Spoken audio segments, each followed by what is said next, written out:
Gênesis capítulo 2, verso de número 16. E o Senhor Deus lhe deu esta ordem: de toda a árvore do jardim comerás livremente, mas da árvore do conhecimento do bem e do mal não comerás, porque no dia em que dela comeres, certamente morrerás. Gênesis 3, verso 6. Vendo a mulher que a árvore era boa para se comer, agradável aos olhos, e a árvore desejável para dar entendimento, tomou-lhe do fruto e comeu, e deu também ao seu marido, e ele comeu. Oremos. Deus poderoso, obrigado por esta noite, junto com os meus amados irmãos, a oportunidade de estarmos aqui orando junto ao Senhor, adorando o seu santo nome. Isso é um privilégio, Pai. E nós nos alegramos, porque o Senhor nos ama e cuida de nós. Que honra, Pai, que alegria. E agora que juntos, Pai, vamos estudar a Tua palavra. Que o Teu Espírito nos conduza em todas as coisas. Que o Senhor use, Pai, a minha frágil vida para ministrar este ensino. Sou totalmente dependente de Ti. Que o Senhor prepare os meus irmãos para que eles possam receber o ensino, compreender, guardar, crer, colocar em prática. Deus, toma tudo em Tuas mãos. Repreendemos toda a força do mal, tudo que possa nos atrapalhar. Deus, prepara este momento. Nos ajuda a estarmos aqui todos atentos. Retira toda preocupação, toda tristeza, toda angústia. Nos prepara, Senhor, para receber a Tua palavra. Somos dependentes de Ti. Por nós mesmos não vamos conseguir, mas nos colocamos nas Tuas mãos. Toma este momento em Tuas mãos. É o que te pedimos, em nome de Cristo Jesus. Amém. Os irmãos podem se assentar. Dando continuidade ao nosso estudo sobre seitas e heresias, hoje nós vamos estudar sobre liberalismo teológico. É uma aula introdutória, onde nós vamos falar sobre as origens desse movimento. Depois teremos mais algumas aulas, onde nós vamos falar sobre os falsos ensinos. Irmãos, eu gostaria de começar falando para os irmãos como é maravilhoso depender do Senhor. É muito maravilhoso depender do Senhor. Eu pensava isso hoje à tarde. Porque, irmãos, nós somos pessoas tão frágeis. Nós somos muito frágeis. Nós somos pessoas frágeis, estamos num mundo em colapso. Nós não temos controle sobre nada. Nós somos frágeis. Todo ser humano é frágil. Mas alguns iludidos acham que não são frágeis. É uma grande angústia você viver nesse mundo dependendo de você, das suas capacidades. É a grande angústia. Porque é um mundo mau, é um mundo complicado. E nós somos frágeis. A nossa vida pode mudar assim, de repente. O nosso irmão Álvaro estava aqui com a gente. Outro dia, agora, ele está entre a vida e a morte. Um homem forte. A nossa irmã Gerlândia está sofrendo com esse problema de ouvido. Eu imagino a dor que essa irmã está sentindo. Quem já sentiu dor de ouvido sabe. Essa irmã está sofrendo com dor de ouvido há quantos dias? Isso tira alegria, tira paz, porque nós somos frágeis, irmãos, somos um povo frágil. E é nosso consolo que nós dependemos de um Deus poderoso. Poderoso. Eu conversava com a minha mãe. Ela está com um problema de saúde, está entristecendo, angustiando ela. E realmente traz dor, traz incômodo. E ela falava, é nesses momentos que a gente reflete como nós somos frágeis. E o nosso lugar não é aqui. Nós somos fracos, somos frágeis, somos dependentes de Deus em tudo. Em tudo, irmãos. É o Senhor que nos guarda, nos protege. Você não pode confiar na sua inteligência, nem no seu conhecimento. Quantos homens inteligentes, com muito conhecimento, abraçaram heresias destrutivas e abandonaram a fé? Você confia o quê? No teu conhecimento, na tua inteligência? Somos frágeis. Pensa na capacidade de Adão e Eva. Eles estavam em estado de pureza. Nenhum ser humano vai atingir essa capacidade que eles tinham intelectual. E mesmo assim caíram.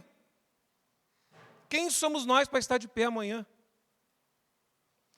É por isso que quando nós vemos um irmão fraco, um irmão tropeçando, um irmão falhando, primeiramente devemos ter humildade, porque amanhã pode ser a gente. Estamos de pé porque o Senhor nos fortalece, nos mantém de pé. Devemos vigiar, porque somos fracos, muito fracos. Nós somos muito frágeis. E é bom saber que nós dependemos de um Deus poderoso. É bom saber que somos totalmente dependentes. Ele que nos guarda. Ele que garante o nosso amanhã, o nosso futuro, a glória eterna. Irmãos, isso dá uma tranquilidade. Saber que nós dependemos de Deus em tudo. Vem aqui dar um ensino para você ver. Quem não teria ânimo de subir aqui, irmãos, se dependesse de mim. Porque são muitas coisas para atrapalhar esse ensino. Eu não consegui transmitir, você não compreender, a sua mente ficar aí vagueando, você não guardar nada do que eu falei, vai ser um trabalho em vão. Depende do Senhor para preparar, depende do Senhor para entregar, depende do Senhor para você receber, entender, crer, obedecer, lembrar. Depende do Senhor para tudo, tudo está na mão dele. Então isso é muito bom. Mas tem esse povo louco aí do liberalismo, que eles não querem depender do Senhor. Eles querem se libertar de toda autoridade, tradição, valores morais impostos. Eles querem se libertar. É um povo que quer se libertar.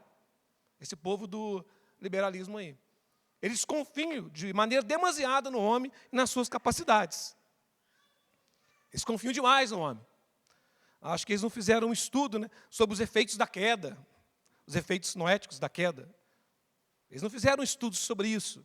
Então, eles confiam de maneira demasiada na capacidade do homem. Eles querem se libertar da Escritura como norma, qualquer limite externo, eles querem se libertar. Então, esse movimento, liberalismo aí, ocorreu no século XVIII a XIX. Um nome, assim, uma pessoa considerada como o pai do liberalismo teológico é Friedrich Schleiermacher. Ele é visto como o pai desse movimento, o início desse movimento. É uma obra conhecida sobre religião, discurso aos seus cultivadores, desprezadores, de 1799. E o que ele vai defender nesse livro? A religião como uma experiência subjetiva, não centrada na revelação. Então, ele estava num ambiente que o liberalismo tinha tomado e queria guardar e proteger a religião. O que ele fez? Esvaziou a religião, tornando ela aceitável aos valores do liberalismo da época. A gente vai estudar um pouco sobre isso. E ocorreu quando? Século XVIII, século XIX. Irmãos, que século foi esse? Eu estava conversando com o pastor Danilo. Eu acho que para ser heresia, tem que rejeitar a Escritura e está no século XVIII. Eu escrevi aqui, irmãos, eu tenho certeza que ainda vou esquecer ainda de alguns. Ó. Liberalismo teológico, século XIX. Espiritismo moderno, século XIX. Os mormons, século XIX. Adventismo, século XIX. Testemunho de Jeová, século XIX. Darwinismo, século XIX. Materialismo, ateísmo científico, século XIX. O ocultismo, o esoterismo cresce muito no século XIX. Tudo no século XIX. Satanás estava bem ativo aqui nesse século. Aí você pode dizer, uma coisa lá do século XVIII, XIX, que importância tem para nós hoje? Será que o liberalismo teológico ele é atual? Ele ainda influencia em nossas vidas? Irmãos, está na boca de muitos irmãos, inclusive às vezes aqui da própria igreja. Né? Às vezes, sem perceber, nós estamos adotando os ensinamentos do liberalismo teológico. Olha algumas frases aí que denotam aí o liberalismo teológico. Eu sei o que a Bíblia diz, mas eu penso diferente.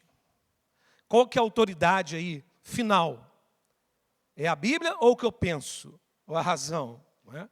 Então, a Bíblia diz que eu não posso fazer isso, mas eu vou fazer. É como Eva. Deus diz, não coma. A Eva olhou, desejou, comeu. Então, toda vez que você sabe o que a Bíblia diz e faz o contrário, você é um liberalista. A tua atitude é liberalista, porque é uma atitude de rebelião contra a palavra de Deus revelada. Eu sei o que ela diz, eu sei o que está escrito, mas não vou obedecer. Isso era cultural naquela época. Liberalismo na veia. Para poder tornar aceitável um costume dessa época, você vem com esse papinho, que isso é cultural naquela época. É só para aquela época. Não é normativo para todas as épocas. É com essa conversinha aqui que tem pastora. É com esse papo aqui. Ó. Isso é para aquela época, não é para agora. A Bíblia é a palavra de Deus para todas as épocas.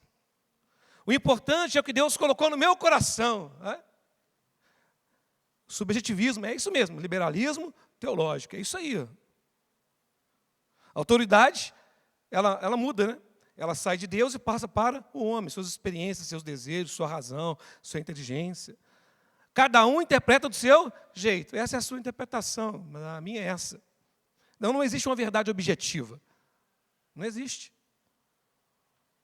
Tinha bastante frase, mano. Devia ter umas 15 frases, eu diminui só essas 2 telas aqui. Eu senti paz, então deve ser de Deus. Como que eu vi isso aqui no meio pentecostal? Deus falou comigo assim. A palavra de Deus diz o contrário que você está fazendo, mas Deus falou comigo assim. Ele falou contigo, como que ele falou contigo? Ele soprou no teu ouvido? Você ouviu um sonho? Você ouviu uma voz? Você teve uma sensação que ele falou contigo? Esqueceu o que Jeremias disse? O coração é enganoso. Pode ser o coração enganoso, pode ser o diabo. Como que a gente vai saber? A palavra de Deus é a regra, é infalível, imutável. Nos apegamos à palavra para saber se o que eu estou desejando é de Deus ou não é. O importante é viver o amor. Aí, ó. Minha experiência com Deus é diferente da sua. Então, seja a autoridade final, é a experiência, são os desejos, é a nossa mente. Então, são 2 movimentos. Um movimento é o liberalismo. Um desdobramento, um liberalismo teológico, que é uma tentativa de tornar a fé aceitável no meio desse ambiente liberalista aqui. Então, o liberalismo é uma doutrina que afirma a autonomia do indivíduo para determinar o que é verdadeiro, bom e justo, sem submissão a uma autoridade externa absoluta, seja tradição ou seja escritura. A minha mente decide o que é certo. Eu decido o que é certo. Isso aqui é liberalismo. Se libertar. Se libertar de quê? Autoridade do Estado absoluto. Tradição opressiva. São essas pautas que eles queriam se libertar. Também concordamos. Se libertar da autoridade do Estado absoluto. Então, nem tudo nessas pautas deles a gente discorda. Mas o veneno ele é sutil e está inserido no meio dessas coisas. Tradição opressiva. A reforma também se levantou contra uma tradição corrompida, opressiva. Controle religioso institucional. Mas aí começa o problema. Vamos nos libertar da verdade objetiva externa. A Bíblia, irmão, é a verdade objetiva externa ou é subjetiva? Ela é objetiva, é clara. Eles querem se libertar disso. A autoridade metafísica, Deus como norma absoluta, a autoridade das Escrituras como palavra infalível, doutrina fixa e revelação sobrenatural. Essas são as pautas aqui do liberalismo. Isso se espalhou, isso tomou as faculdades, ambientes acadêmicos.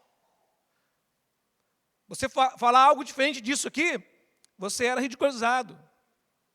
A fé cristã não é mais aceita no meio desse ambiente aqui. Aí, o infeliz, qual que é a ideia do infeliz? Vamos tornar a fé cristã aceitável nesse ambiente. Então, vai surgir o quê? O liberalismo teológico. Que de teológico não tem nada, é uma tentativa de tornar a fé cristã aceitável nesse ambiente.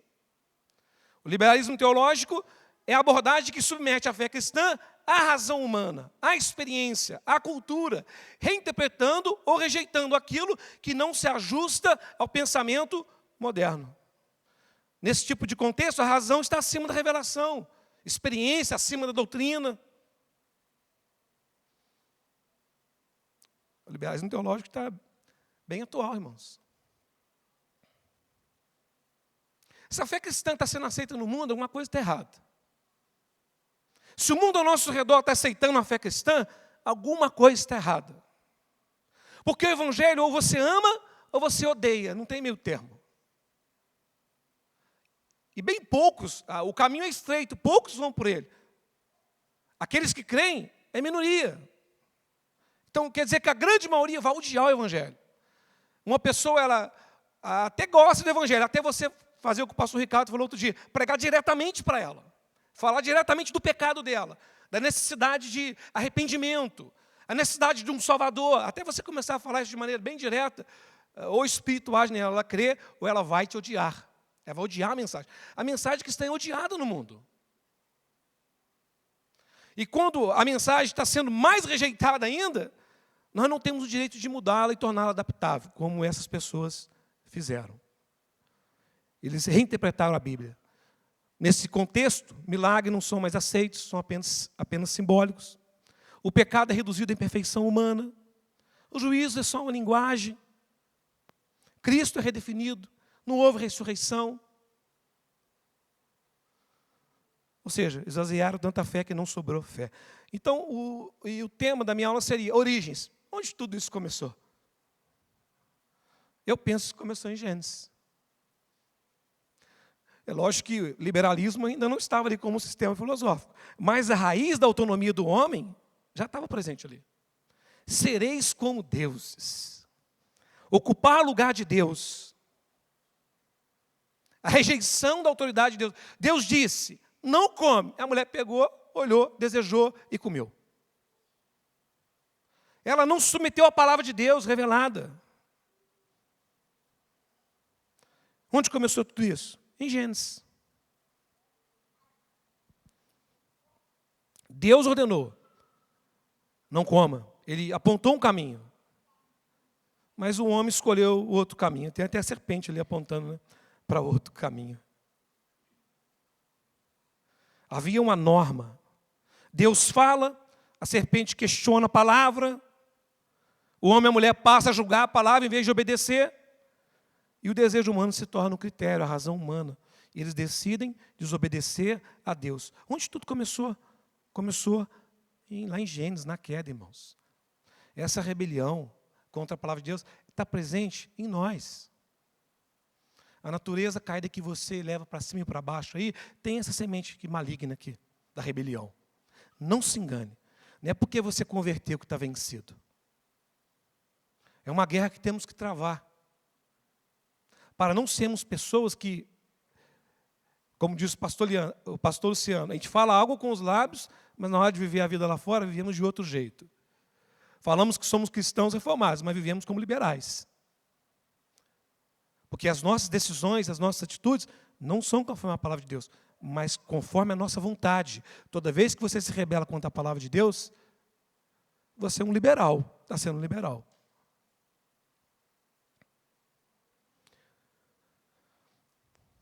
E isso vai continuar em toda a humanidade. Essa ideia que começa em Satanás, que já quis se rebelar contra Deus, agora ganha, né, um aliado, que é a natureza pecaminosa. É o que nós vemos em toda a humanidade. Estava lá em Babel. Só que aí a civilização toda queria ser autônoma. Né? Autonomia moral, política, cultural, religiosa. Vamos estabelecer uma sociedade sem Deus. Autonomia humana. É a carne humana. Isso estendeu por toda a humanidade. Estava lá com os pensadores gregos, também estava lá. Olha o que Protágoras falou. O homem é a medida de todas as coisas. Está aí, ó. Não eles não eram liberais, mas eles não dependiam da revelação para conhecer a verdade. Acreditavam que podia conhecê-la através da sua própria capacidade, razão, experimentação. Não era dependente de Deus para conhecer a verdade. Confiava em si, nas suas próprias capacidades. Estava lá. Aí talvez você possa pensar, mas acho que no período medieval não estava, né? Porque a Idade Média é marcada por a centralidade de Deus como autoridade sobre todas as áreas da vida. Talvez seja o modelo perfeito. Será que o diabo e a carne deu sossego nessa época? Lógico que não, irmãos. É lógico que nessa época houve muita produção importante, muitos homens de Deus, muitos trabalhos pelo cristianismo, mas até mesmo aqui, nessa época, a natureza pecaminosa se vestia das vestimentas aí de sacerdotes e usurpava o lugar de Deus. E não foi isso o grito da reforma? Os homens foram acumulando tradições que ficaram com a voz mais importante que as próprias Escrituras. É o mesmo erro. Então, no final da Idade Média, o poder da igreja já estava enfraquecido, muita corrupção, muita divisão. Então, a natureza humana pecaminosa, que se rebela contra Deus, também está presente aqui. E aqui, nesse momento, acontece algo que é importante para o nosso estudo, que é o renascentismo humanista. Ele surge aqui nesse contexto. Ele não é um movimento contra a igreja, nem diretamente contra a autoridade divina. Mas dentro desse movimento aqui, há uma pequena mudança de eixo. Se na Idade Média Deus é tido como centro, aqui no humanismo, o homem começa a ocupar o centro. Ele não ocupa, mas ele começa um movimento de ascensão, que lá no iluminismo vai se concluir. Então esse movimento não se resume a isso. Foi um movimento que teve algumas coisas importantes. Redescoberta da arte, da ciência, filosofia clássica, grega e romana, enfatizava a dignidade, a razão, o potencial humano e o valor do ser humano em si mesmo. Então, nesse movimento humanista começa esse deslocamento. Não é liberalismo ainda, mas começa a ser enfatizado de maneira demasiada a capacidade humana. Deus vai saindo do centro e o homem vai entrando no centro. Algumas frases. Não encontro descanso, senão em mim mesmo.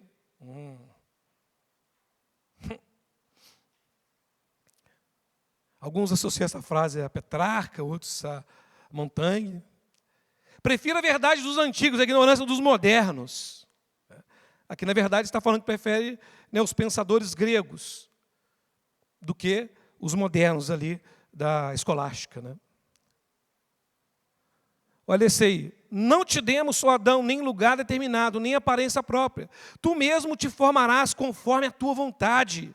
Giovanni Pico della Mirandola. Autonomia. O homem, ele não recebe a identidade de Deus, mas ele se autodetermina. A ideia de autonomia humana. Então, ainda que essa época aqui, na final da época medieval, é marcada por um declínio no poder da Igreja Católica, muitos abusos, muita corrupção. A solução não é tirar Deus de centro e colocar o homem. Essa não é a solução adequada. Porque a reforma também aparece nesse contexto. E a resposta da reforma a esse contexto é Deus no centro, colocar Deus no centro. Então, a própria reforma, ela nasce nesse contexto onde a tradição, onde o período medieval, a igreja estava corrompida, havia muito engano, havia muita perseguição, venda de indulgências, e é justamente nesse contexto que a reforma aparece. Para que colocar a razão no centro? Não, trazer de novo Deus para o centro. São esses princípios da reforma. Eu não sei se sai um B aí, um S. Sola Escritura, sola fide, sola gratia, solus Christus, só a Deus, glória. Nós vamos perceber que a reforma, ela traz Deus para o centro. Porque a reforma e trazer Deus para o centro, não quer dizer que isso vai atrapalhar o crescimento da nação ou de um país. Pelo contrário, quando a gente percebe a reforma, quando Deus é trazido para o centro, a vocação é valorizada, o trabalho é valorizado, a educação é valorizada,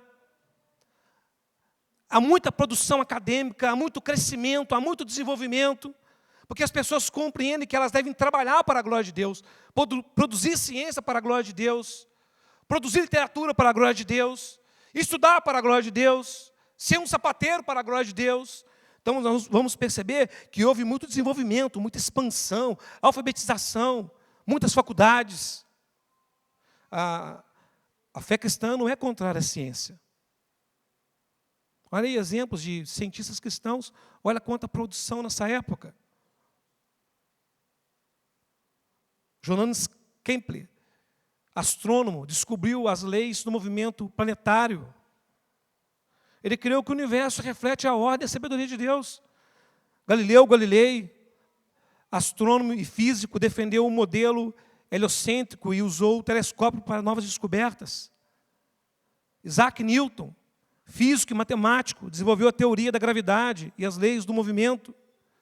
Robert Boyle, químico, pioneiro na química moderna e na defesa do método experimental. William Harvey, médico, descobriu a circulação sanguínea. Blaise Pascal, matemático, físico e filósofo, contribuiu para a matemática e física e filosofia. Creu que o coração tem razões que a própria razão desconhece.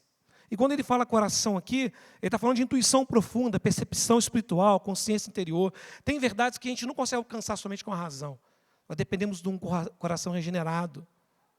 Ele não tinha uma confiança demasiada na razão, na capacidade humana.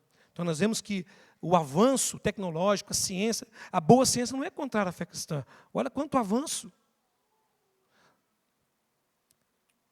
Mas a verdade é que aquela semente que foi plantada lá no humanismo, ela vai brotar aqui no racionalismo. O racionalismo não pensa igual. Ele não pensa. A ideia é penso, logo existo. René Descartes, considerado o pai aí do racionalismo. A certeza começa no sujeito, na consciência humana, em nós, dentro de nós. Antes Deus, a revelação, agora aqui é a razão individual. A verdade começa no homem. O homem busca a verdade em si mesmo. Aqui é a autonomia da razão. A minha mente, a minha capacidade mental, ela é a autoridade final. E depois o iluminismo vai expandir isso aqui mais ainda. Esse movimento filosófico. Olha o que vai crer. O que vai apregoar o racionalismo. Primado da razão. O conhecimento a priori. Então o conhecimento vem da razão, não depende de uma experiência, nem de algo externo. Tipo, o conhecimento já está aqui em nós. Eles não negam a existência de Deus. Mas vão ser deístas, um Deus que não interfere.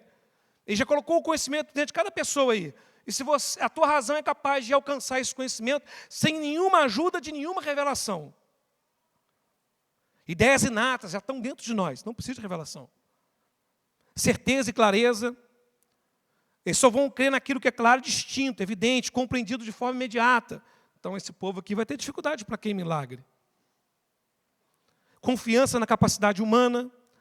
Rejeição da tradição e da revelação como fonte de verdade. É esse ambiente aqui, irmãos, que está se formando. Até a gente chegar na teologia liberal. Então, o racionalismo, ele vem com essa filosofia, com esse ensino, e o iluminismo vai expandir isso e começar a colocar em prática. Olha aí a frase de Immanuel Kant.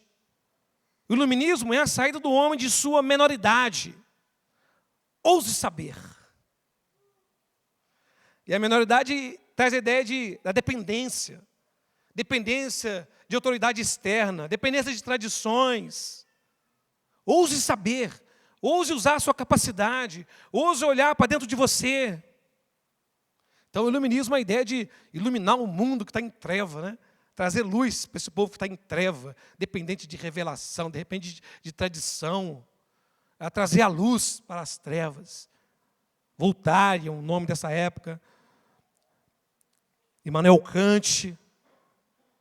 Então o iluminismo começa a aplicar o racionalismo à vida, política, religião, sociedade. Então o racionalismo lança o fundamento, o iluminismo expande e começa a aplicar. Vocês querem sair da menoridade? Ouse saber. O iluminismo não começa quando o homem aprende mais, mas quando ele decide pensar sozinho. Isso aqui é o iluminismo.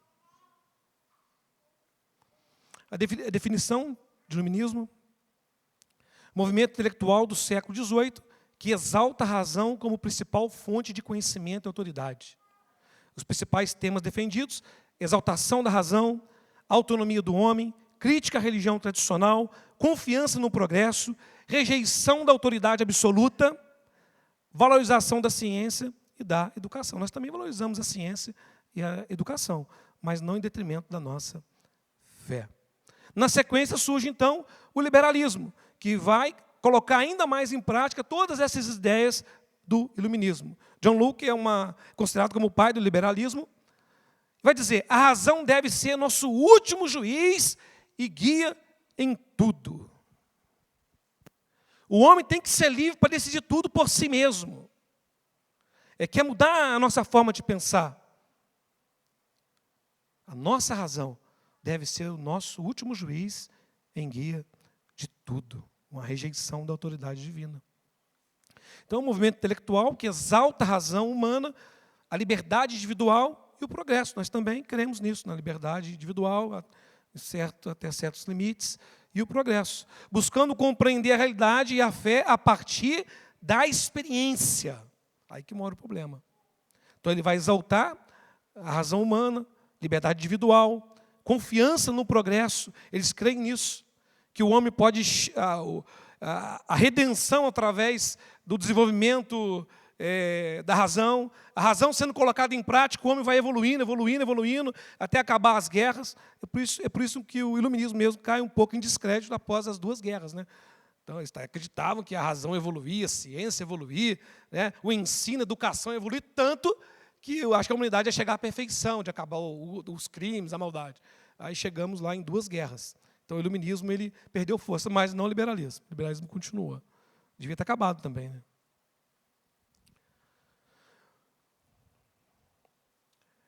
Então, o liberalismo defende a liberdade individual, limitação de poder. Tá vendo? Tem algumas coisas que a gente concorda também. Direitos naturais, razão e progresso, propriedade privada e mercado. Também cremos nisso.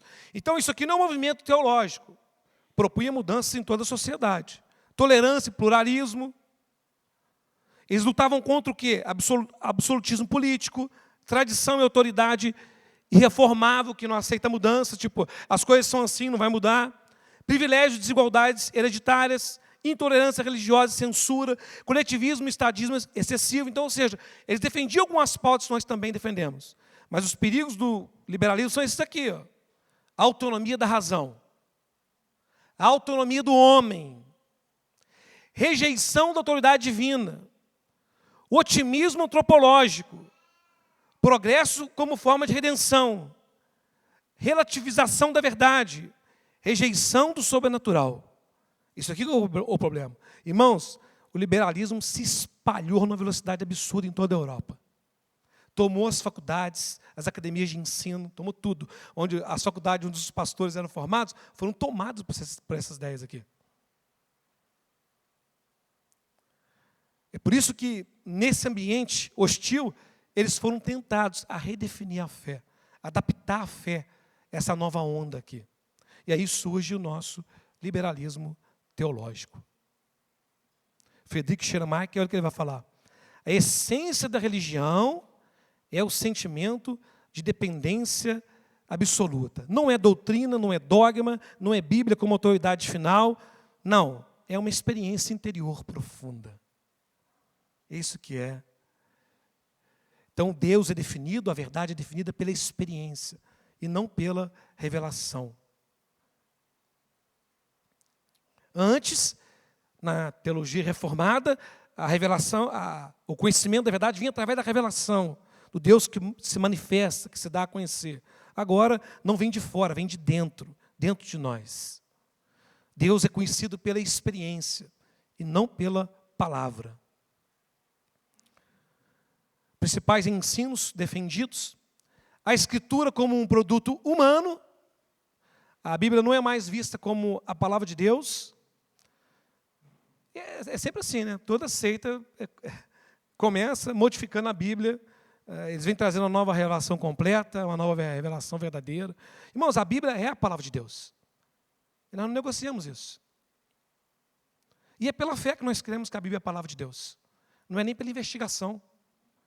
Não sei vocês, mas teve um dia que eu olhei para esse livro e disse, ele é a palavra de Deus. Eu não tinha nem estudado ele, nem lido todo, mas eu tinha convicção profunda que é a palavra de Deus. Tem um irmão que até vem aqui. Antes dele converter, eu conversava com ele e falava que a Bíblia é a palavra de Deus. Para mim não é. Para mim tem verdades, mas não é a palavra de Deus. Mas de um momento para outro, ele afirma que ela é a palavra de Deus. Ele não fez a investigação profunda. Eu falei, por que você está dizendo que é a palavra de Deus se antes você dizia que não era? Ele falou, não, hoje eu tenho a convicção que é. Mas como que você sabe? Não, é. É o Espírito que testifica dentro de nós que a Bíblia é a palavra de Deus. É pela fé que nós cremos que Deus criou os céus e a terra. Porque quem aqui estava lá para ver? É pela fé que nós cremos nas verdades dos evangelhos. Ninguém estava lá para ver. É pela fé, o Espírito Santo testifica que a Bíblia é a palavra de Deus. Ela é a palavra de Deus. E depois que nós cremos que ela é a palavra de Deus, nós vamos compreender, estudar, querer entender como que ela foi formada, como que formou o cânon. Nós vamos começar a entender, mas partimos da premissa que a Bíblia é a palavra de Deus.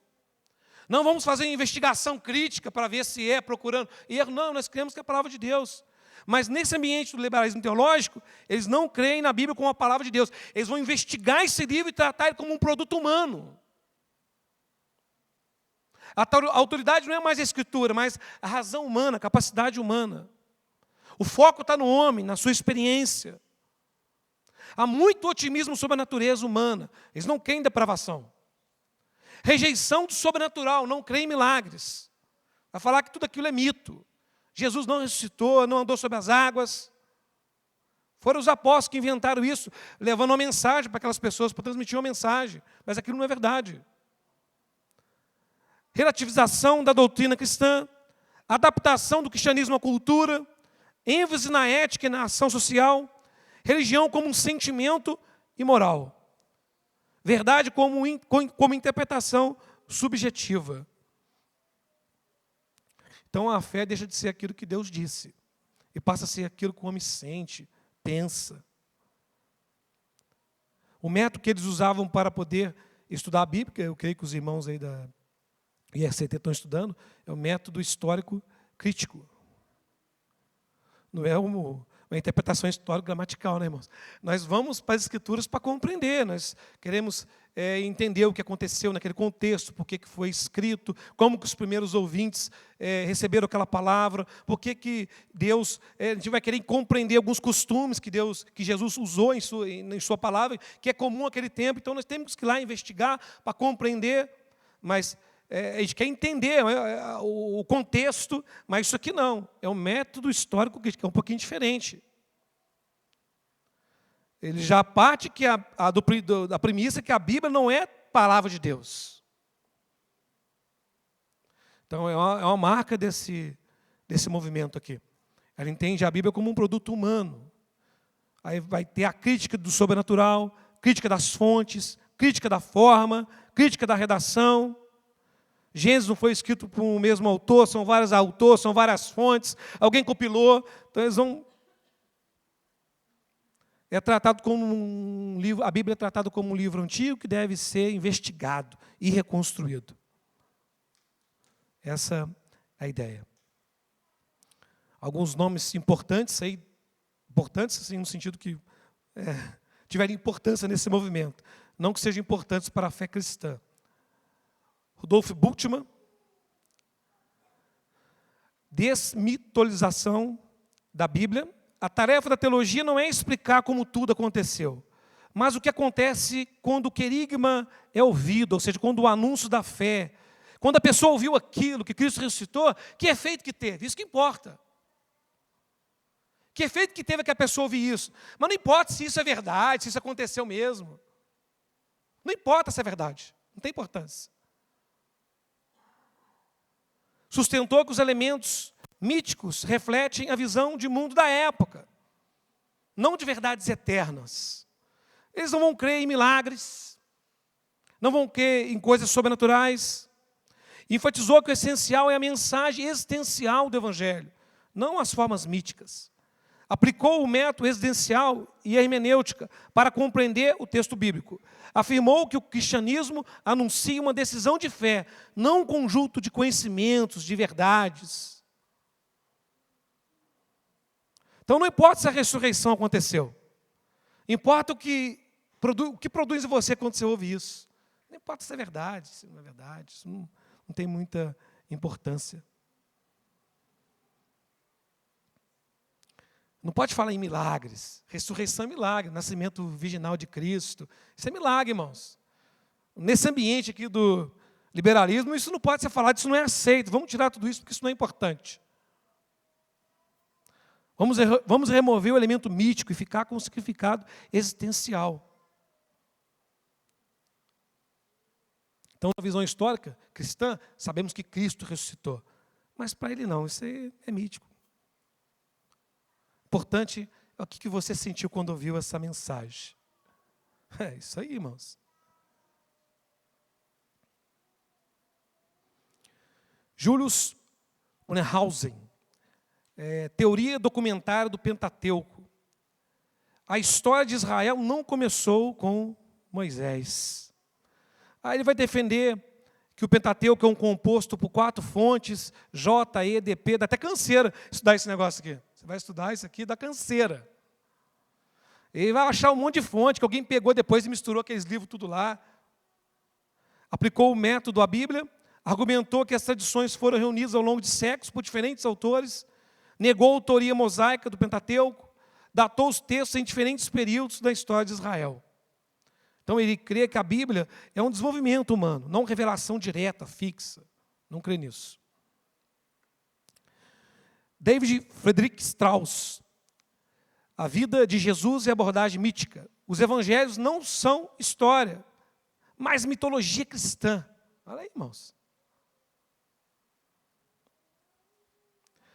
Jesus não é um personagem histórico, inventado. Defendeu que os relatos dos evangelhos não são históricos, são mitos. Argumentou que os milagres são expressões simbólicas de fé cristã. Não teve milagre, não tem milagre. Considerou os evangelistas como os teólogos, não como historiadores. Aplicou a crítica racional e história aos textos do Novo Testamento. Enfatizou que a figura de Jesus foi moldada pelo desenvolvimento da fé da igreja. Olha aí, irmãos.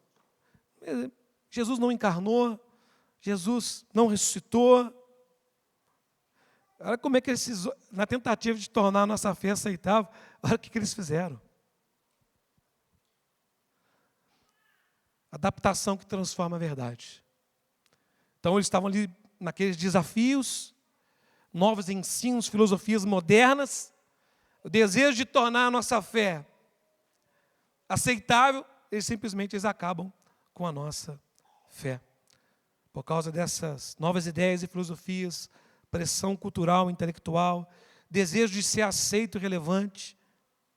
Você tem o desejo de ser aceito e relevante? Mas há pressão para você ser aceito e relevante. Quantas vezes não ficamos em silêncio? Ou pregamos um evangelho liberal?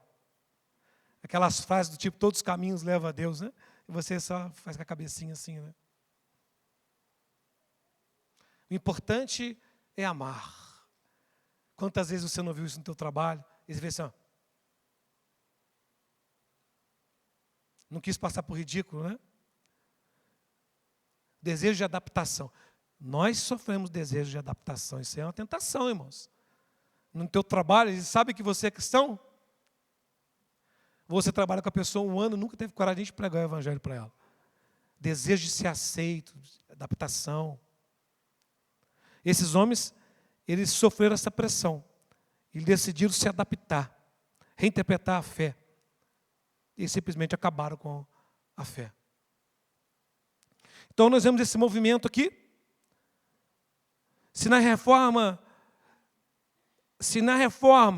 Deus é o centro, assim diz o Senhor, quando nós chegamos no racionalismo, a razão é o centro, o iluminismo. E agora já vai se dizer, assim diz a razão. No liberalismo, assim diz o homem. E no liberalismo teológico, assim diz a experiência. Nós não estamos livres disso aqui não, irmãos. Nós não estamos livres disso aqui. Hoje nós buscamos ser uma igreja saudável, mas em poucos anos, tudo isso pode mudar. Por isso que temos que estar em oração e sermos vigilantes. A Bíblia é a palavra de Deus, nós não negociamos. Aí vamos ver como que a teologia liberal ela vai se desdobrando. Temos essa primeira onda aí no século XIX, XX, liberalismo teológico clássico, teologia ética do reino, crítica bíblica liberal, teologia existencial. Depois vem aí, teologia da libertação, teologia feminista, teologia negra, teologia pós-colonial, teologia intercultural. Está vendo? Vem tudo isso aí. Um desejo de você adaptar a religião ao modernismo, ao que está acontecendo hoje, aos movimentos. O desejo de tornar a religião aceita, e você fala o que eles querem ouvir. Olha aí a terceira onda aí, teologia inclusiva progressista, teologia woke, teologia pós-moderna, teologia do processo, pluralismo religioso, espiritualidade pós-cristã, teologia queer, movimentos aí LGBT. A Bíblia condena o homossexualismo, mas a nossa cultura não condena, então temos que adaptar a Bíblia à nossa cultura, reescrever a Bíblia. Tem textos que estão lá que não cabem mais nessa época, nós temos que tirar. Está vendo? A teologia liberal ela é atual, irmãos. Tornar a nossa fé aceitável. É por isso que todos nós somos convidados a batalhar pela nossa fé. Amados, quando empregava toda a diligência em escrever-vos acerca da nossa comum salvação, foi que me senti obrigado a corresponder-me convosco, exortando-vos a batalhardes diligentemente pela fé que uma vez por todas foi entregue aos santos. A fé que recebemos não é nossa para mudar, mas nossa para guardar e defender. Esse é o nosso trabalho. É o trabalho de cada um de nós. Primeiro, julgar a nós mesmos, se nós estamos andando segundo essa palavra. Avaliar a nossa conduta em nossos relacionamentos, se nós estamos andando segundo essa palavra. A palavra de Deus, ela é a regra de fé da nossa vida, ou nós, na prática, já adotamos o liberalismo teológico. Você vem aqui, ouve a palavra, mas quando você sai daqui, você faz a tua vontade. Você continua com as mesmas práticas pecaminosas. Você continua em relacionamentos que a Bíblia proíbe. Você continua com práticas que a Bíblia proíbe. Então, assim, na teoria você fala, sou um cristão reformado, mas na prática, você é um teólogo liberal.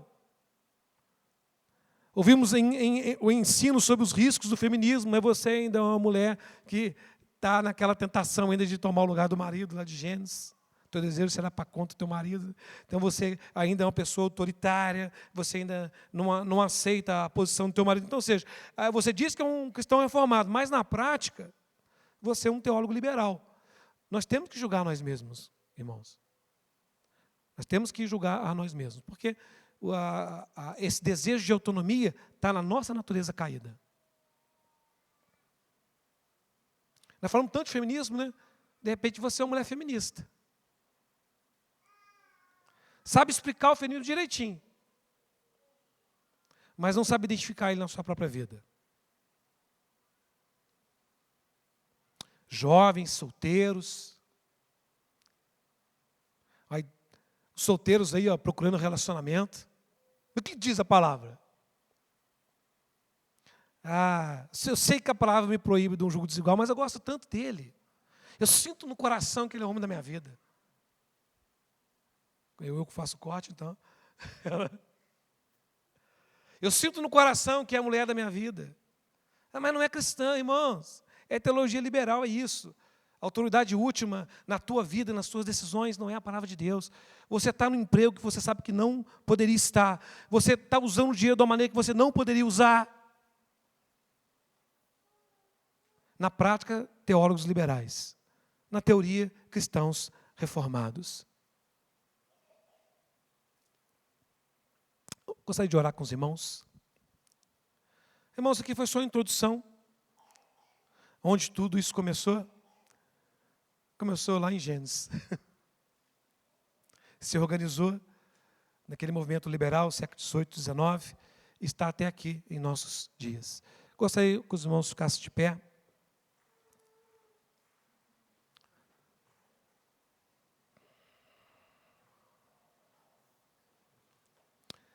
Como eu disse, foi só a introdução, depois o pastor Danilo, pastor...